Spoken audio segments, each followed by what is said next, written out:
ब्लाऊजला sleeves जोडायचे आहेत. आता हे बघा वर खाली दिसतंय. हे कसं ओळखायचं तर सरळ टेप काढायची आणि हे बघा सरळ एका रेषेत ठेवायची. आता हे जे आहे बाजूला दोरे दिसतात ते म्हणजे जादाचं कापड आहे. ते नीट करून घ्यायचं म्हणजे आपली स्लीव्ज अगदी व्यवस्थित दिसते. आता ह्याचे दोरे निघत आहेत त्यामुळे ते तसंच ठेवणार आहे आणि मी त्याला नंतर ओव्हरलॉक करणार आहे. हे बघा आता व्यवस्थित आलेलं आहे. हे बघा आता याला आपण स्लीव्ज लावून घेऊयात. ही समोरची बाजू म्हणजे पुढील बाजू आहे. ही बॅक साईड आहे म्हणजे दुसरी स्लीव्ज येणार इथे. हे बघा ही जी खूण केलेली आहे ती पुढच्या बाजूला येणार आहे. मग हा जो नॉच दिलेला आहे म्हणजे मध्यभाग, तो मध्यभाग आणि ही शिलाई शोल्डरची ही एकत्र पकडायची आणि आता इथे आपल्याला शिलाई द्यायची आहे.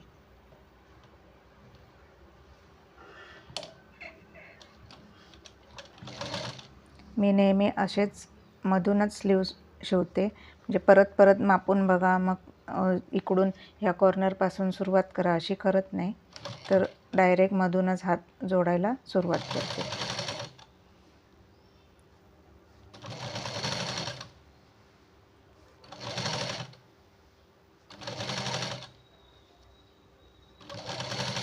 जराशी स्लीव्ज मोठी आहे.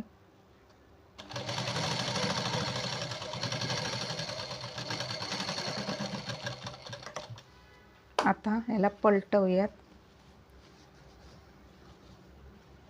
आता स्लीव्ज खाली गेली आणि जो शोल्डरचा भाग आहे तो वर आला. इथून परत शिलाई द्यायला सुरुवात करायची आणि जे प्रेस बटनसाठी लागणारी आहे पट्टी ती लगेचच इथे पकडून घ्यायची आणि मग त्यावर शिलाई करायची म्हणजे ती लगोलग जोडली जाते. पुन्हा त्याला जोडायची गरज नाही.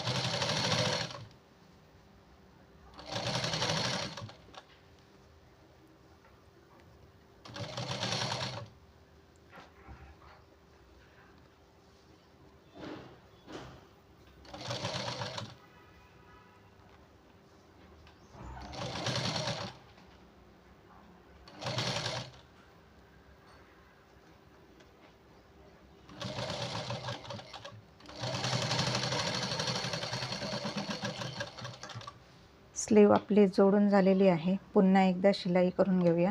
हा बघा फ्रंट साईडला स्लीव मोठा झाला. नंतर तो कट करून मी घेणार आहे.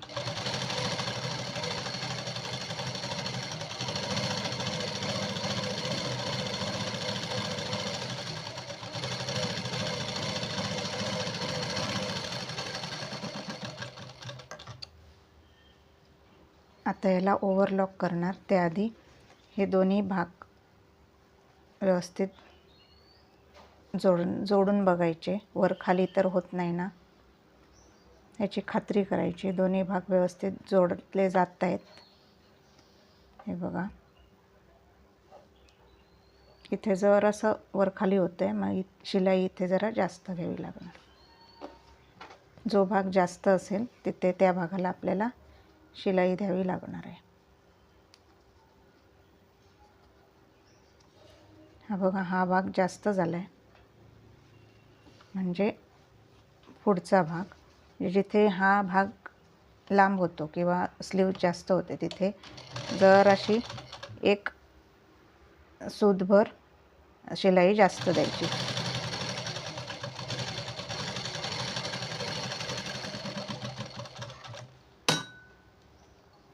आता पुन्हा एकदा बघूया.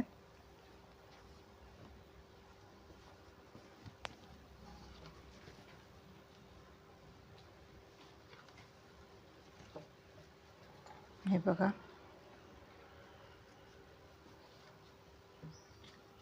आता व्यवस्थित येत आहे. हे जे वेडं दिसतंय ते कापून व्यवस्थित होणार आहे. हे बघा अशा प्रकारे आपल्याला ही स्लीव जोडून झालेली आहे. ओव्हरलॉक करून नंतर फिटिंग द्यायची आहे. आता ओव्हरलॉक केलेलं आहे. आता लगेचच शिलाई देऊन घेऊया साईडने. बॅक आणि फ्रंट एकत्र ठेवायचा आणि शिलाई द्यायची अर्धा इंच मार्जिन सोडून. कशी येऊ द्यात सरळ वाकडी, पण शिलाई एक पहिली मारून घ्यायची म्हणजे पुढच्या शिलाई देताना सोपं पडतं. हे बघा, दोन्ही टोकं व्यवस्थित पकडायची. ही शिलाई अशी वाकडी आली जरा तरी चालू शकते.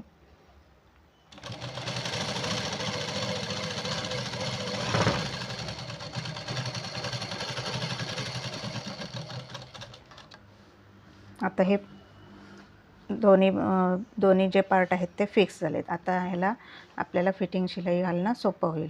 हा जादाचा भाग दिसतोय तो मग कापून टाकणार. दुसऱ्या साईडला आधी शिलाई देऊन घेऊयात.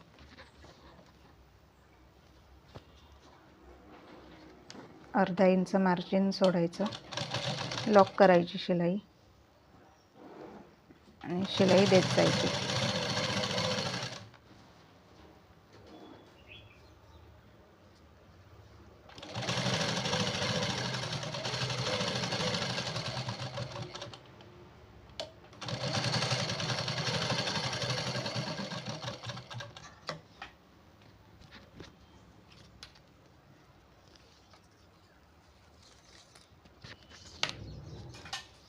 आता कमर मोजूया. जिथे हुक लावणार आहात तिथपासून मोजायला सुरुवात करायची आहे.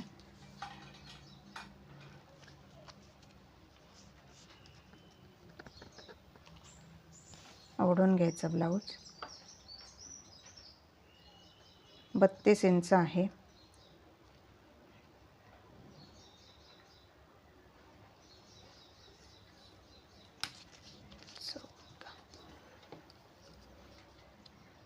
साडेतीन सेंटीमीटर म्हणजे साधारण 1.5 इंच इथे शिलाई मार्जिन बसते.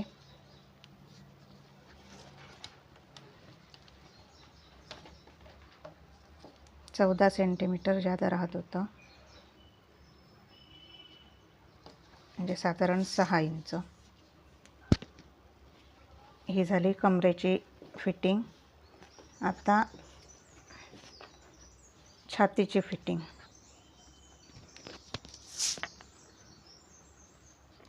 ही 10 इंच आहे.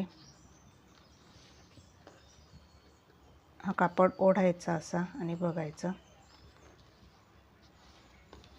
त्याच्यानंतर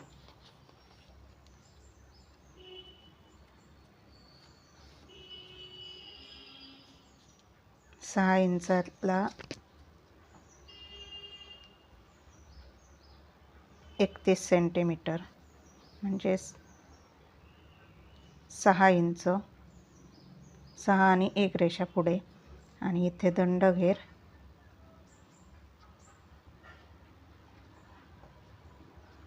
5.5. तर हे पॉईंट जे मिळालेले आहेत ते जोडून घ्यायचे.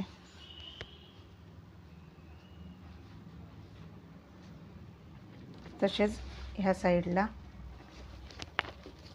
या बाजूला आपण आखून घेऊयात. हे बघा, इथे काच करायचं आहे. काच ज्या ठिकाणी करणार तिथून माप घ्यायचं 10 इंच.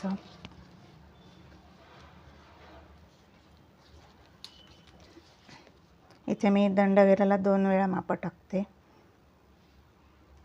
म्हणजे काही वेळा बघा दंडाकडे फुगीर राहतो, तसं राहणार नाही. 5.5.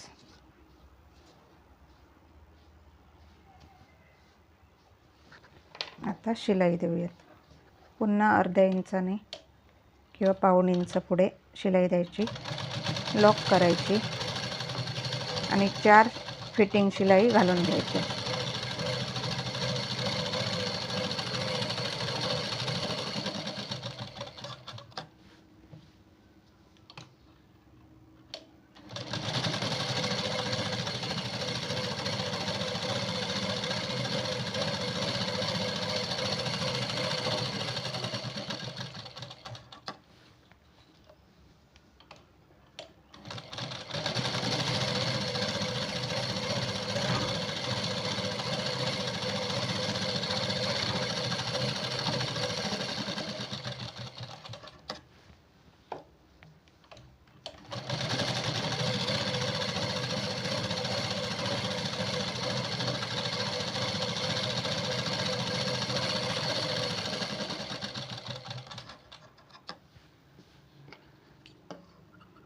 दोरे कट करायचे.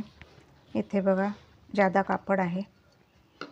हे बघा ही पहिली शिलाई आहे ती मी कट करून टाकते, कारण इथे जास्तच शिलाई माया राहते आणि कसं तरी दिसते. म्हणून मी म्हटलेलं की पहिली जी शिलाई आहे घालणार आहोत ती जरा वेडी वाकडी आली तरी चालून जाते. नंतरच्या ज्या फिटिंगच्या शिलाया आहेत ह्या सरळ आल्या पाहिजेत. आता दुसऱ्या साईडला इथे सुद्धा मी तसंच करणार आहे आणि ओव्हरलॉक करणार आहे. ओव्हरलॉक करून झालेलं आहे. आता ब्लाऊज पलटवून दाखवते.